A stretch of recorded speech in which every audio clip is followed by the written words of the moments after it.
Hello students, welcome back. Let's solve the exercise question 7, 8 and 9 of chapter 10 Light from class 10 ncert science textbook. The question number 7 reads like, we wish to obtain an erect image of an object using a concave mirror of focal length 15 cm.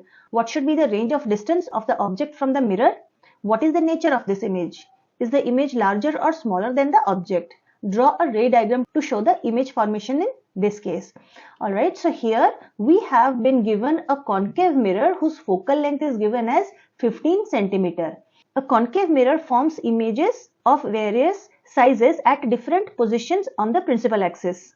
Now we wish to obtain an erect image of that object. So it's asking that where should the object be placed from the mirror so that we get an erect image of that object. Secondly, we have to note down the nature of that image. Third, we have to show whether the image should be larger or smaller than the object, that is whether the image will be a diminished one or a magnified one. Then lastly, we have to draw a ray diagram to show the image formation in the case where an erect image is formed of an object placed in front of a concave mirror. Now before answering this question, I am assuming that you all have practiced and remembered the ray diagrams for image formation using a concave mirror. If you have not, I insist you to practice and learn them first, as they'll help you in solving not only the ray diagram question but a lot of other numerical based questions also. Alright, now for your convenience, let us once have a look at all the images formed using a concave mirror on a screen. So in these ray diagrams, when the object is placed at infinity, the image which is formed is a point size image, it's diminished and it's formed at the focus. In the second case, when the object is beyond the center of curvature, here the image which is formed is in between C and F and the image is a diminished image and it's real and inverted. In the third case, we see when the object is placed at the center of curvature, the image is formed also at the center of curvature. It's of the same size as the object and it's real and inverted. Now when the object is placed between the focus and the center of curvature over here, we see that the image which is formed is beyond the center of curvature. It's real, inverted and it's magnified, that it's larger in size than the object. In the fifth case, we see when the object is placed at the principal focus, the rays after reflection, they go parallel to each other and meet at infinity. So the image which is formed is real, inverted and highly magnified. In the sixth case, we see that when the object is placed between the focus and the pole, the image which is formed behind the mirror. It's a virtual image, it's erect and it's a magnified image. Thus, we see that when the object is kept between the focus and the pole, we get an erect and magnified image of the object placed in front of the concave mirror. So, now as per the question, it is clear that the object has to be placed between focus and the pole of the mirror to have an erect image. But the focal length here is given as 15 cm. The pole is taken as 0 cm. That is, it is the origin of the number line. I have made detailed videos on sign conventions and magnification.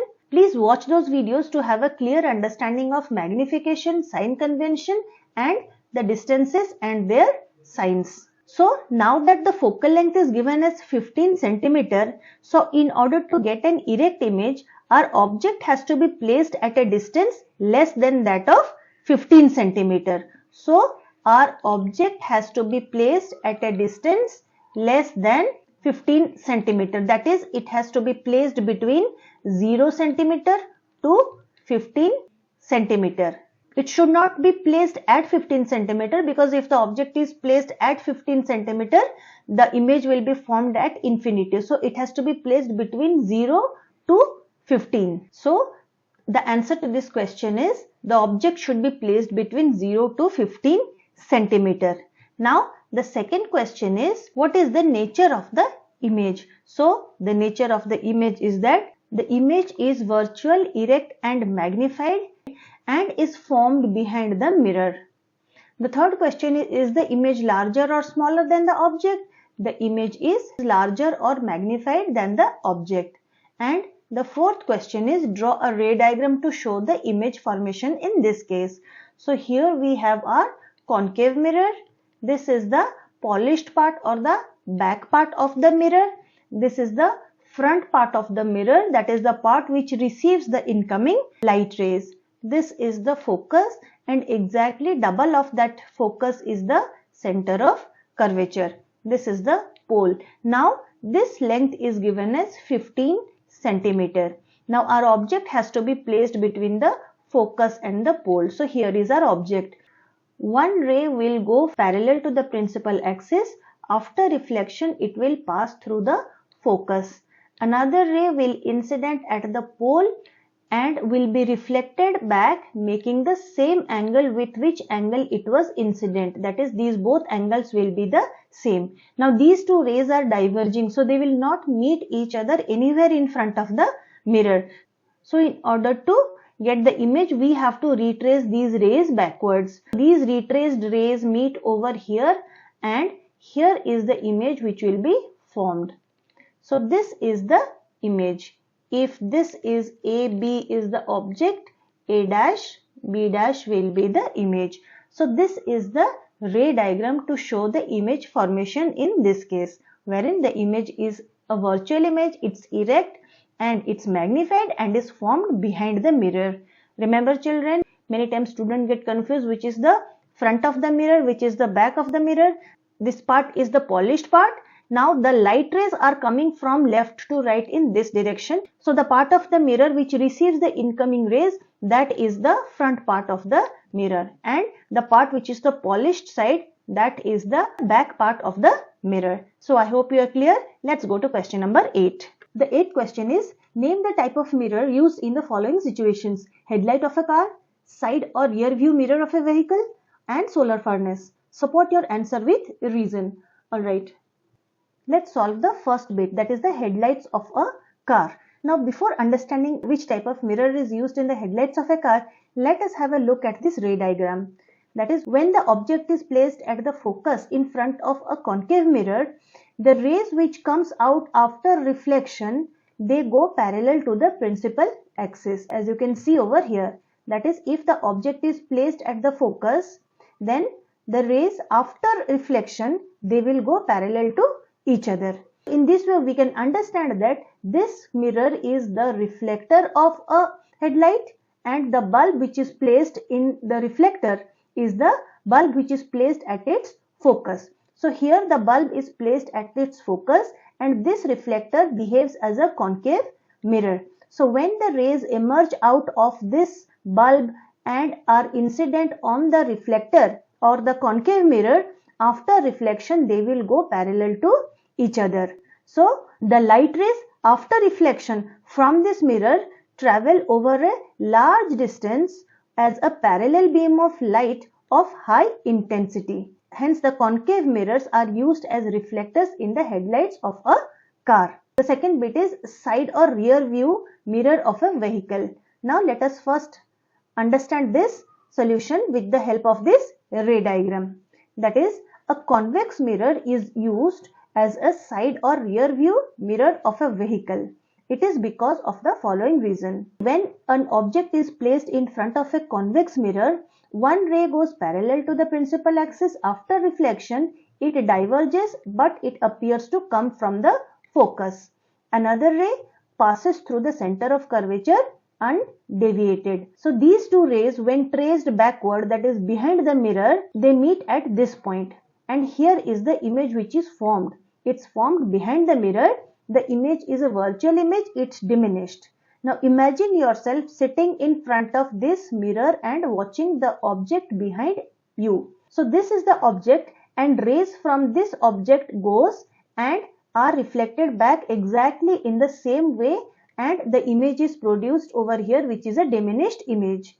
So this is the image which is formed behind the mirror. So this is the virtual image and it's formed behind the mirror, and we are able to see the vehicles of large sizes in a diminished way in front of us. So when we are sitting here and observing the convex mirror in front of us, actually it is the diminished image of a large object which is coming from behind us. The image which is formed behind the mirror. It's a diminished image, and hence it enables us to see the large number of vehicles which are coming from behind us. So the answer to this question is a convex mirror is used as a rear view or a side view mirror because of the following reasons. The convex mirror always forms an erect, virtual and diminished image of an object placed anywhere in front of it. Secondly, the convex mirror, as you can see here, has a wider field of view than a plane mirror of the same size, and hence it covers a wider field, thus enabling us to see a larger area behind us from where the vehicles are coming. This is the answer to the second question. In the third bit, it's the solar furnace. So we can see here from the ray diagram that when a number of rays parallel to the principal axis coming from a distant source are incident on the concave mirror, then all these rays after reflection they converge to a point which is the focus of the concave mirror. So this principle is applied in the case of a solar furnace. As you can see here, this is a large concave mirror which receives the parallel rays of the sun which are coming and incidenting on the concave mirror. Now after reflection, these rays are all concentrating and incidenting on this point. So this place is the focus of this mirror. Now it is at this point that the light rays of this sun after reflection from this huge concave mirror concentrate, and this concentrated sunlight or the concentrated rays of the sun produce heat in a solar furnace which is used for various purposes like producing electricity.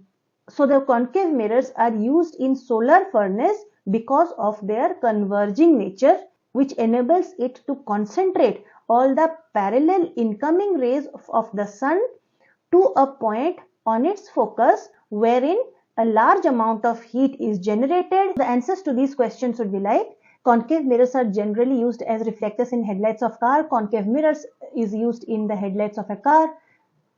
This is because concave mirrors produce large powerful beam of light when a light source is placed at their principal focus. The bulb is located at the focus of the concave mirror, and so the light rays after reflection from the mirror travel over a large distance as a parallel beam of high intensity. The second answer would be a convex mirror is used as a side or rear view mirror of a vehicle because of the following reasons. A convex mirror always forms an erect, virtual and diminished image of an object placed anywhere in front of it. Secondly, a convex mirror has a wider field of view than a plane mirror of the same size, and hence it covers a wider field of area, thus enabling the driver to see a large area of the traffic behind him or her. The third answer would be large concave mirrors are used to concentrate sunlight that produce heat in a solar furnace. The concave mirrors are also called as converging mirrors. That is why they are used to construct solar furnaces. Concave mirrors converge the light incident on them at a single point known as the principal focus, and hence they can be used to produce a large amount of heat at that point.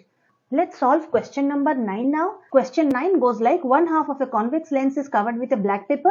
Will this lens produce a complete image of the object? Verify your answer experimentally. Explain your observations. Let me first explain you the answer, then we'll understand it through the ray diagram. So the answer is yes, it will produce a complete image of the object as shown.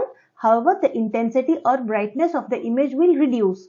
This can be verified experimentally by observing the image of a distant object like tree or a house on a screen when lower half of the lens is covered with a black paper. The image will be fainter than the image produced with the uncovered lens. Alright, here is a convex lens and we can see the image formation using the convex lens.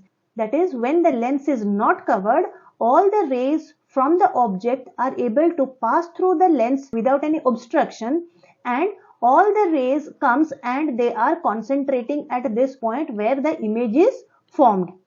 Now, when one half of the lens is covered, then the number of rays which are coming from the object, they are reduced by half. Yet they are not fully blocked.